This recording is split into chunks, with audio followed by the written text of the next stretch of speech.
क्या आप जानते हैं कि एक ऐसा दिव्य रथ भी था जिसे स्वयं देवताओं ने पूजा, लेकिन फिर उसे श्राप भी मिला।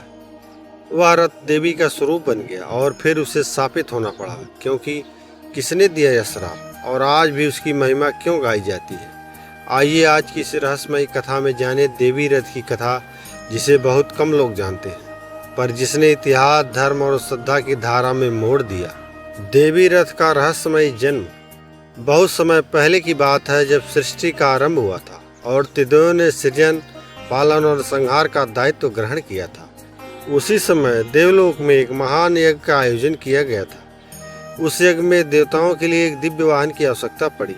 तब ब्रह्मा, विष्णु और महेश ने मिलकर एक दिव्य रथ की रचना की। यह रथ साधारण नहीं था। इसका निर्माण स्वर्गीय धातुओं से हुआ था। इसके पहिए समय और काल चक्र के प्रतीक थे। इसकी ध्वजा पर त्रिशूल, चक्र और कमल अंकित थे। इसमें अद्भुत शक्ति थी कि वह न केवल आकाश मार्ग से चल सकता था, बल्कि जल और अग्नि में भी विचरण कर सकता था। यही नहीं, यह रथ चेतन था, उसमें आत्मा थी।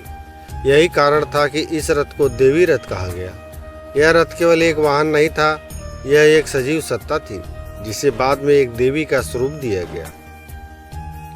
रथ की महिमा और देवताओं की श्रद्धा।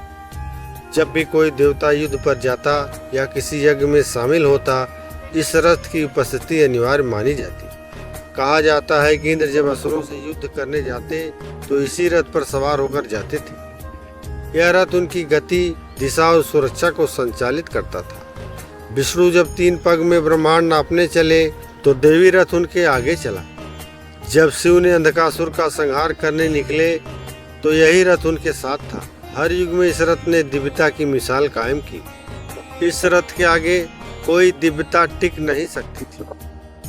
इसकी गति वज्र के समान तेज थी और उसकी उपस्थिति मात्र से दुष्ट शक्तियां भाग जाती थी। रथ का चेतन होना, एक देवी का प्रकट होना। कई वर्षों बाद जब रथ निरंतर देव कार्य करता रहा तो उसमें अद्भुत चेतना आ गई। ब्रह्मा ने उसे आशीर्वाद दिया, शिव ने उसमें तांडव की शक्ति भर दी और विष्णु ने उसमें मोहिनी रूप का तेज। तब उस रथ को स्वयं एक रूप में प्रकट किया, एक स्त्री रूप में, जिसे देवियों का स्वरूप माना गया। उस स्त्री रूप में वह रथ स्वयं चलने लगा, स्वयं निर्णय लेने लगा और अब स्वयं अपने मार्ग तय करने लगा। सभी देवता आश्चर्यचकित हो उठे। यह कोई साधारण चमत्कार नहीं था, यह एक चेतन देवी का प्रकट स्वरूप था। उसे नाम दिया गया देवी रथ। एक भूल जो श्राप में बदल गई। कालांतर में देवताओं और असुरों के बीच भयानक युद्ध हुआ। इस युद्ध में इंद्र ने देवी रथ से आग्रह किया कि वह असुरराज बलि के खिलाफ अंतिम युद्ध में उनके साथ चले। देवी रथ ने मना किया। उनका कहना था कि यह युद्ध धर्म के मार्ग से हटकर अहंकार की ओर जा रहा है। इंद्र ने इसे अपमान समझा और क्रोध में आकर अपने वज्र से रथ की एक ध्वजा काट दी। रथ घायल हो गया और उसी क्षण आकाशवाणी हुई, हे इंद्र, तूने अपने अहंकार में उस शक्ति को चोट पहुंचाई जो चेतन और पवित्र थी। अब यह रथ श्रापित होगा। जब तक इसके सम्मान की पुनर्स्थापना नहीं होगी, यह युद्ध भूमि में नहीं चलेगा और तू भी अपने जीवन में एक ऐसा अपमान झेलेगा जो तुझे आत्मचिंतन के लिए बाध्य करेगा। श्राप का प्रभाव और रथ का विलुप्त होना। उसी दिन के बाद देवी रथ युद्ध भूमि से अदृश्य हो गया। देवताओं ने बहुत प्रयास किए, यज्ञ किए, मंत्रों का जाप किया, लेकिन देवी रथ कहीं नहीं दिखा। ऐसा कहा गया है कि वह भूमि में समा गई। इंद्र को अपने अपमान का फल तब मिला जब वृत्तासुर उसे पराजित कर दिया। वह स्वर्ग से निकाला गया और वर्षों तक छिपा रहा। देवी रथ अब केवल एक स्मृति बन गई, किंवदंती, जिसे ऋषियों ने श्लोकों से पिरोया, लेकिन वे ही जानते थे कि वह शक्ति अभी भी विद्यमान है, लेकिन विश्राम में है, क्योंकि उसका सम्मान भंग किया। देवी रथ की वापसी की भविष्यवाणी। महर्षि अत्रि ने एक भविष्यवाणी की थी। जब कलयुग में धर्म लुप्त होने लगेगा और असत्य सत्य का रूप लेने लगेगा, तब देवी रथ पुनः प्रकट होगी। वह मानवता को दिशा देगी, अधर्म का अंत करेगी और धर्म की पुनः स्थापना करेगी। यह भविष्यवाणी हजारों वर्षों तक मौन रही, लेकिन कुछ तपस्वियों और सिद्ध ऋषियों ने देवी रथ की प्रतीक्षा की। उन्होंने गुप्त स्थानों पर तप किया और देवी रथ को पुनः प्रकट होने की प्रार्थना की। देवी रथ का पुनर्जागरण एक चमत्कारी घटना।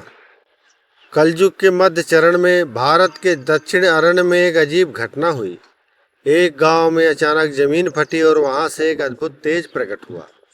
गांव वालों ने देखा, वह कोई साधारण प्रकाश नहीं था।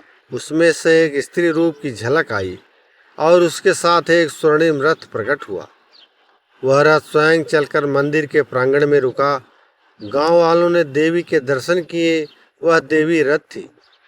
उनकी आंखों में करुणा, चेहरे पर तेज और शरीर में दिव्यता की किरणें निकल रही थी। तब से उस स्थान को रथेश्वरी धाम कहा जाने लगा। वहाँ एक मंदिर बना जिसमें न तो मूर्ति थी और न ही कोई मूर्त स्वरूप, केवल वह दिव्य रथ। भक्तों की सच्ची घटनाएं। संत गोविंदनाथ की कथा। एक अंधे संत रथेश्वरी धाम आए। उन्होंने रथ को स्पर्श किया और उसी क्षण उनकी आंखों की रोशनी लौट आई।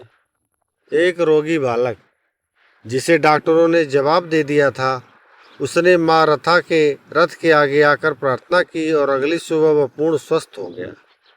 किसान की फसल जो सालों से सूखी जा रही थी, रथेश्वरी पूजा के बाद वह भूमि में अमृत के समान वर्षा हुई। देवी रथ की महिमा और वर्तमान काल में प्रभाव। आज रथेश्वरी धाम में हजारों भक्त दूर दूर से आते हैं। नवरात्रों में यहाँ विशेष रथ यात्रा होती है, जिसमें रथ स्वयं धीरे धीरे खिसकता है। न कोई धक्का देता है, न कोई रस्सी बांधता है। यह देवी की चेतना का चमत्कार माना जाता है। रथ के सामने खड़े होकर जो सच्चे मन से प्रार्थना करता है, उसे मार्गदर्शन मिलता है। कहा जाता है, माँ रथा उनके जीवन की दिशा तय कर देती हैं। कथा से प्राप्त शिक्षा। अहंकार का त्याग। इंद्र जैसा शक्तिशाली देवता भी अपने अहंकार के कारण स्थापित हुआ। सच्ची शक्ति का सम्मान। जो चेतन और दिव्य है, उसका अनादर विनाश लाता है। धर्म की पुनर्स्थापना। जब अधर्म बढ़ता है तो दिव्य शक्तियां स्वयं प्रकट होती हैं। भक्ति की शक्ति। श्रद्धा और भक्ति से दिव्यता को महसूस किया जा सकता है, चाहे वह मूर्त हो या चेतन। तो मित्रों, यह थी देवी रथ की रहस्यमयी, भावात्मक और अद्भुत कथा। यह हमें न केवल पौराणिक गौरव की अनुभूति कराती है, बल्कि यह भी सिखाती है कि दिव्यता कहीं भी हो सकती है, एक साधन में, एक रथ में, एक चेतना में। तो दोस्तों, अगर आपको यह कथा भावुक और प्रेरणादायक लगी हो तो इसे अपने दोस्तों और परिवार के साथ जरूर साझा करें और पुराना युग को सब्सक्राइब करें। अगली रहस्यमयी कथा में फिर मिलेंगे। तब तक के लिए जय माता रथा। आप कमेंट करना न भूलें। आपकी राय हमारे लिए महत्वपूर्ण है। आप हमें अपनी तरफ से राय दें कि हम किस विषय पर वीडियो बनाएं, ताकि आपकी इच्छा और हमारा सहयोग हो सके। धन्यवाद।